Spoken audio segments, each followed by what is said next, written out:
Today, a very helpful crackhead, and it's like I've said before, at any park, anywhere, there will always be a crackhead or two walking around. Go to any park, you'll see them. And they're generally harmless, but they'll ask you for some change or try to sell you an old speaker or something like that. Today, I was approached by one, and he's a cool enough guy. I don't have a problem with the dude. And he told me that my car window was down. Came into the little restaurant and told me. So, thank you, helpful neighborhood crackhead. I don't judge anybody. Get down how you get down. If you don't cause me any grief, don't take anything from me, and show me respect, I don't have a problem with you. Your life's falling apart. I'm not saying you should, but maybe let it. What's the worst that could happen? You die? Oh, no more problems. You may just discover a new sandwich. Que rico. This is amazing.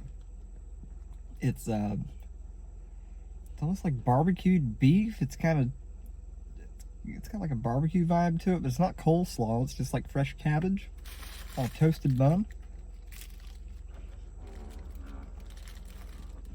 Oh, that's excellent.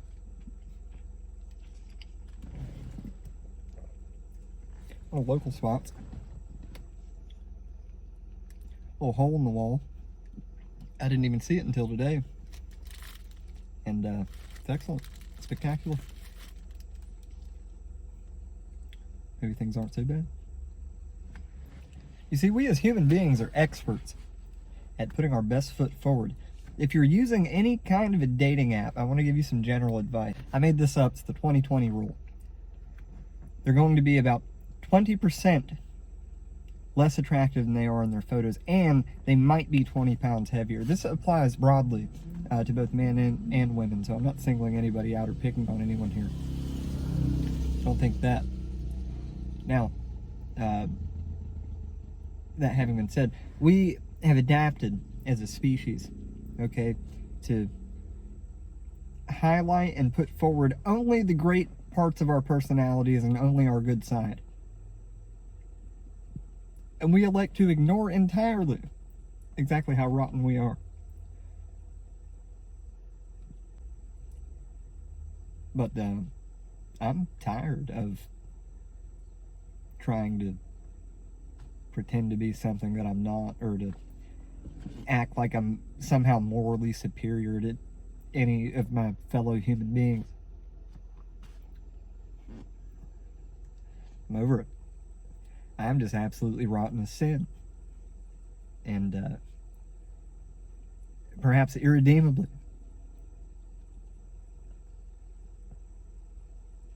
There are good parts of my personality, sure, but I don't know if they outshine the negative qualities of my persona.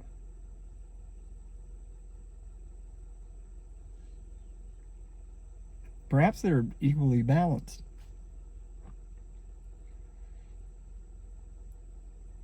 But I can be vicious just as quickly as I can be kind. And without hesitation. I'm not a great person. I'm good enough, I think. I hope. Ask my friends.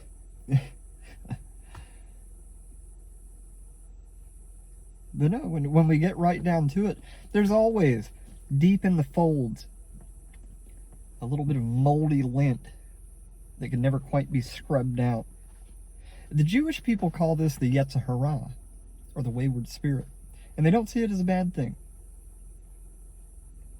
interestingly enough. Many of the world's religions don't exactly try to stamp out the negative qualities of a human being. They accept that a certain amount of it is irreducible. And this is why societies allow things like bars to be erected. Because they accept a certain amount of vice is going to happen. And if you can allow just enough of it to appease people, to appease that Yetzer Hara,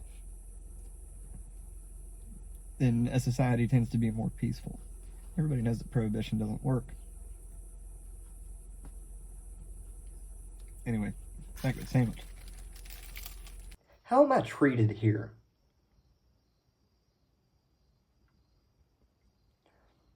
So far as I can tell, no differently than anybody else. I'm not treated as special. I don't get special treatment. I'm not frowned upon, generally speaking. And I'm kind of a freak. I've only seen one other guy in this entire city that has tattoos on his face. So, I know I stand out a bit. And I look completely different than everybody because I'm a gringo. So, but no, everybody treats me very nicely. I don't have any issues here. I'm not rude. I don't show disrespect to people, and I don't get any in return, generally speaking. I mean, sometimes people have to fill you out a little bit, and nobody should be judged for that. They don't know you. Everybody here looks at me and assumes that I'm a gang member or something. And then I talk to them, and I'm just like, no, artist, tattoo artist, came from the United States, all I could hear. I don't walk around acting like I own the place. Here's another thing. Please don't confuse the term gringo with clueless, rich, white person. We're not all the same. I didn't come here to, just because I saw it as a good investment or to walk around acting like I own the place or, no, I like the people and I like the culture and I like the city and that's why I'm here.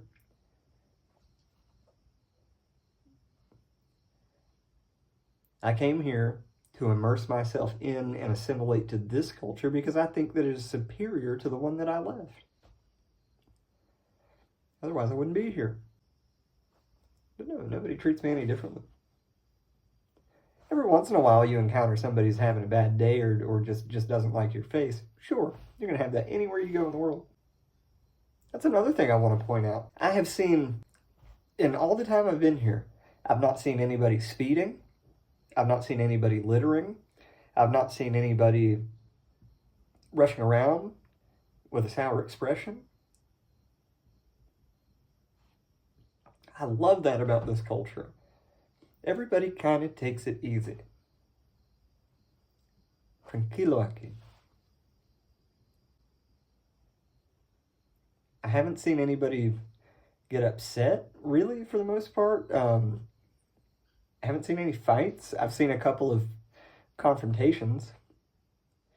A couple verbal scuffles, maybe, but violence doesn't really seem to be an issue here. That said, though, I mean, I'm not trying to sound naive. I'm sure that it happens. I'm sure that it occurs. And people do get murdered here. But typically speaking, that's like people between gangs. Somebody took some product and didn't pay for it or, stuff like that. The average person, I mean, people aren't just going around, breaking necks indiscriminately. It doesn't happen. For the most part. I mean, I'm sure it does, but... Vamos mi español ahora. Mejor. Mucho práctico. Mucho hablar con los entes en las tiendas, en los mercados. Y una aplicación en mi teléfono, Duolingo. Mucho ayuda para mí. Hoy, con bebida, frutas. Y buscando para semillas, para plantas, para vegetales, para mi casa. Tomate, eso, otro, pero no sé dónde. Más tarde, poquito comida con mis amigos, tal vez, no sé, por hora, más dormir. Vamos a mi casa. Vamos a mi cama. Más tarde, hoy voy a montar un caballo. Tengo un poco de miedo. Es mi primera vez. Okay, so this is apparently the horse that I'm going to ride. We just walked up to it and put this thing on it, and now we're going to take it over here and place the saddle on its back. And this is my first ever time being up close and personal with a horse. Okay, I'm on a horse.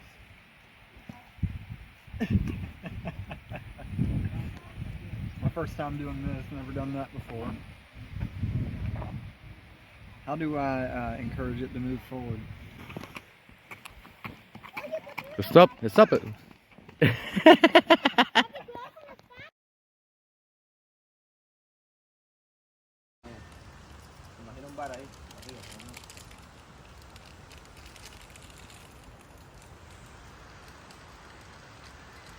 CJ.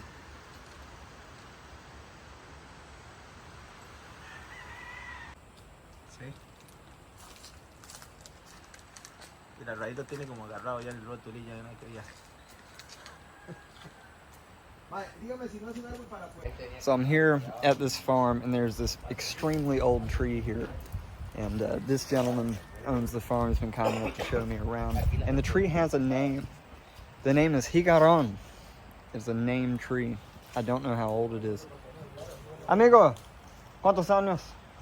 Más o menos. It's about 100 years old.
So we're checking out the river. I had the bright idea to sit on this rock, and little did I know there was an entire army of an unknown ant that was the color of danger, and they're pretty big, about 2, maybe 2.5 centimeters long. I have never ever seen or heard of that type of ant before, but they all marched in a straight line, except for when they were scouting. So yeah, they look like they mean business. Luckily, somebody alerted me, thankfully, appreciate that, to their presence, so I got up, but I believe I'll be standing the rest of the time.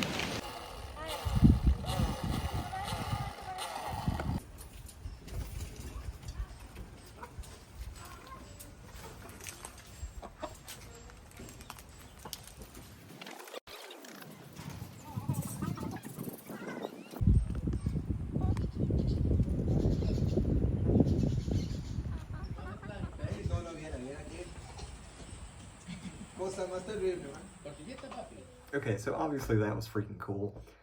We didn't do anything but walk around and eat snacks and ride horses and check out farm animals and stuff that entire day. Unfortunately, my camera died, so I wasn't able to capture the really cool part of the farm, which was the 3,000 dragon fruit plants which were just over the ridge. And we walked for what seemed like ages all the way through these groves of dragon fruit plants. Huge ones. I mean, maybe 7 feet tall. And they build these stands for them and they train them to grow up, and then they kind of hang down almost like a tree. The natural tendency of a dragon fruit cactus is to grow up a tree, generally speaking. But they erect these small stands or frames or whatever you want to call them, and there were 3,000 of them. I have never seen something like that ever in my life. So that is the main product, but they also raise a lot of cattle. Had maybe 100 head of cattle there, and they told me they raise them mostly for slaughter for meat. So beautiful animals. Had a wonderful time. Big shout out to mi hermano Alejandro, mi amigo con la finca allá. They call it a finca. Finca is farm. So, hermano, mucho aprecio. Más tarde. If you guys like this sort of content, as always, feel free to subscribe to the channel. If you don't, feel free to go the other way and I'll go mine. Leave a like if you liked the video. If you didn't like the video, leave a dislike. Drop a comment down below, and I'll see you next time. Here's another thing that I like quite a bit. All the way down this fence line are green beans. It's the middle of freaking January. It's about 2 a.m. I would like a little snack, and I think I'll pick a few beans.